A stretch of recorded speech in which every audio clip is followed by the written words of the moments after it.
sauter. Feu!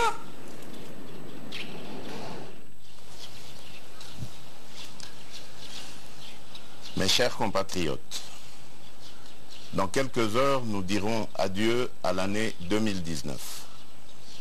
Une année riche et pleine qui a été témoin de plusieurs événements, tant dans la vie de chacun de nous que dans celle de notre nation. 2019 a été l'année de la première alternance pacifique au sommet de l'État depuis notre indépendance.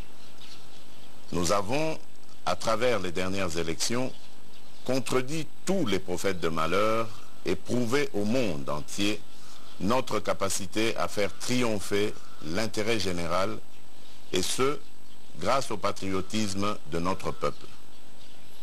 Nous avons ainsi brisé cette spirale où le vainqueur gagne tout et le perdant perd tout. Nous avons appris à gagner ensemble.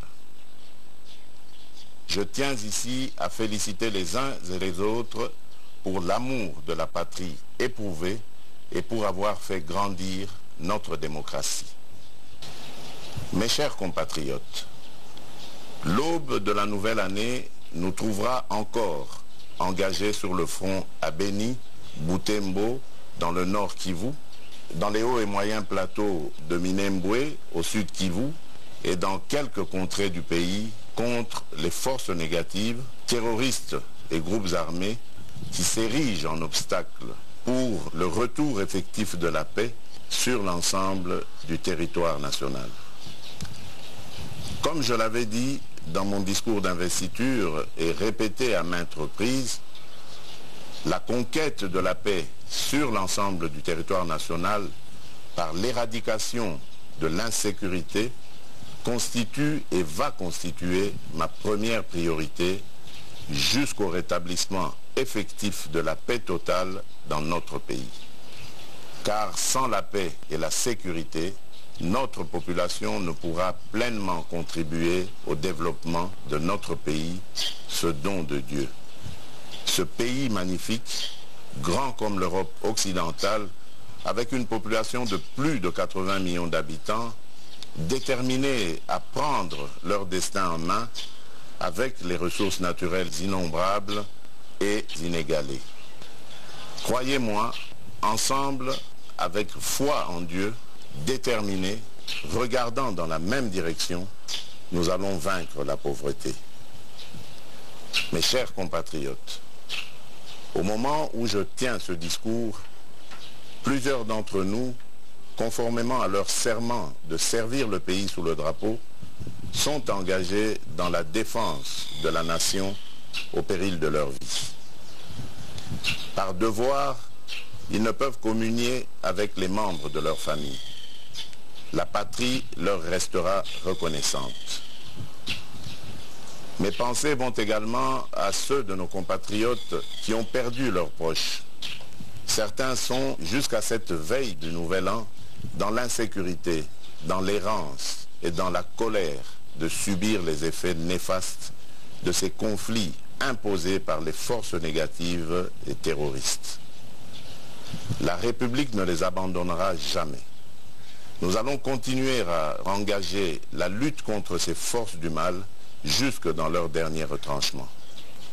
Mes pensées vont enfin aux victimes de nombreux accidents aériens, routiers, ferroviaires, fluviaux ou lacustres, des inondations dues aux pluies diluviennes qui ont causé la mort de certains de nos compatriotes à Kinshasa et dans certaines provinces de la République, laissant derrière elles de nombreuses familles sans abri. J'aimerais leur dire notre solidarité et notre compassion. Mes chers compatriotes, l'année qui s'achève est une année qui nous a permis de refaire le diagnostic de la situation globale du pays en étant aux commandes. Elle a été témoin de l'installation effective des nouvelles institutions, tant au niveau national qu'au provincial. Et à la faveur d'une coalition inédite, nous avons formé un gouvernement chargé de concrétiser notre programme découlant de ma vision de construire un pays plus beau qu'avant. Sans attendre, après mon investiture, je me suis mis à l'ouvrage pour redorer l'image de notre pays dans la sous-région, en Afrique, à l'international et pour relancer nos partenariats bi- et multilatéraux stratégiques. Aujourd'hui, je ne voudrais pas me satisfaire des résultats engrangés, mais de noter avec vous que le décor de la relance effective de l'économie et du prestige de notre pays a été planté. J'ai pu, à travers le programme intérimaire des 100 jours, apporter des réponses rapides à nos besoins urgents des routes, de ponts, des centres de santé, des écoles, de l'eau, de l'électricité, de l'habitat, pour soulager, tant soit peu, le quotidien de nos populations dans le pays. Beaucoup reste à faire, cependant, et j'en suis conscient.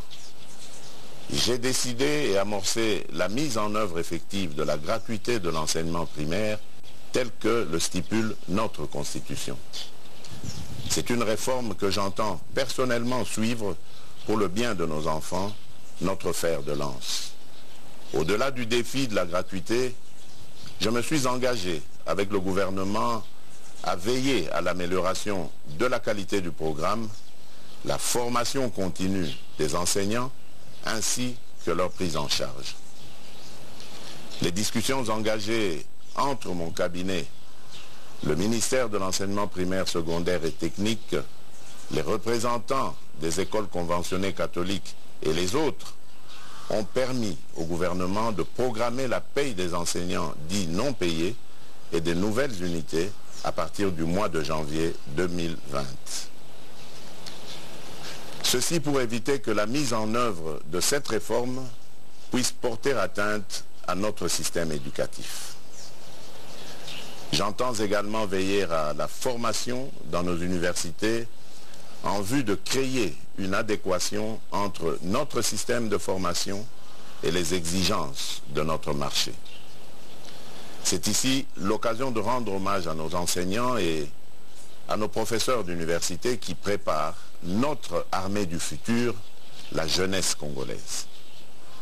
Je sais que leurs conditions, tant sur le plan du travail que du social, ne sont pas les meilleures. Nous y apporterons des solutions idoines à l'issue des états généraux de l'enseignement universitaire et supérieur que j'entends convoquer au cours de cette année qui vient. Je remercie aussi les parents qui ne cessent de consentir des sacrifices pour une meilleure formation de nos enfants. Mes chers compatriotes, notre pays célébrera en 2020 ses 60 ans d'indépendance. L'occasion me semble bien appropriée pour nous interroger, revisiter le chemin parcouru et envisager des perspectives meilleures. Au regard de l'état des lieux actuel, il me paraît urgent de nous remettre en question sur le modèle de la nation que nous voulons construire. Nos pères de l'indépendance ont toujours rêvé de construire une puissance économique au cœur de l'Afrique, assise sur des valeurs d'amour, de tolérance et de partage. J'invite chacun de nous à réfléchir et à apporter sa réponse dans la concrétisation de ce rêve. C'est ainsi que j'ai décrété 2020 l'année de l'action. Le mot action définit au mieux le leadership que j'imprime depuis mon arrivée à la tête de notre pays. Car sans elle, nos discours politiques seraient dépourvus de tout sens. J'entends instaurer un nouveau système de gouvernance dans notre pays. Et dans cette œuvre commune de reconstruction, nous devons travailler de manière à éviter le piège de la routine. Nous devons être constamment à la recherche de solutions innovantes et rapides pour répondre à nos priorités. C'est ce que j'entends par le changement. Mes chers compatriotes, le moment est venu de cesser les hommages aux potentialités et convoquer l'action transformatrice pour répondre efficacement aux multiples besoins de notre population, de l'Afrique et du monde. car notre pays représente plusieurs réponses aux défis de l'humanité. Dans ce cadre, dans un esprit de cohésion nationale, avec l'implication de toutes les institutions, chacune dans ses prérogatives et à l'accompagnement de notre peuple, nous parviendrons à relever ces défis et à léguer à la postérité un pays compétitif. J'attends du gouvernement des mesures d'application pour la mise en œuvre effective des actions abordées dans mon discours sur l'état de la nation, prononcé le 14 décembre dernier devant les deux chambres du Parlement réunies en congrès. À ce propos, j'ai instruit la transmission du Premier ministre du tableau de bord reprenant toutes ces actions pour leur réalisation. Je n'ai pas besoin de rappeler ici que ces actions constituent des réformes profondes que j'entends réaliser dans les différents secteurs de la vie nationale. Toutes ces actions ne peuvent réussir sans un changement profond de mentalité. Ceci exige un engagement personnel et collectif dans la poursuite de l'intérêt général. Aucun pas décisif ne peut s'accomplir sans sacrifice. Nous devons apprendre à renoncer aux satisfactions immédiates pour des réponses pérennes et durables. Mes chers compatriotes, en tant que votre capitaine dans ce défi pour la reconstruction, je vais m'assurer de créer les conditions pour que chacun de vous puisse, avec son talent et dans sa sphère de compétences, jouer activement son rôle. À intervalles réguliers, je ferai des évaluations de l'action du gouvernement pour m'assurer de l'atteinte des objectifs décrits dans le tableau de bord vous présenté. Des sanctions positives et négatives s'en suivront. Dans ce cadre, le Parlement et la justice sont invités, chacun en ce qui le concerne, à user de leurs prérogatives respectives sans entrave aucune. Ils peuvent compter sur moi. La redevabilité sera un critère clé de l'appréciation de l'action des membres du gouvernement et des mandataires publics. L'efficacité devra être le leitmotiv de leur action. Mes chers compatriotes, l'année 2020 s'ouvre sur des notes positives. La bonne gestion du programme intérimaire des 100 jours, financé sur fonds propres, la gestion rigoureuse des finances publiques et la bonne tenue du cadre macroéconomique nous ont permis d'obtenir un satisfecit du Fonds monétaire international avec à la clé un programme de référence de 6 mois assorti d'une facilité rapide de crédit, FRC, de 368 millions de dollars américains. Je continuerai à veiller à la bonne gestion de nos finances publiques et ainsi garantir une bonne gouvernance économique de notre pays.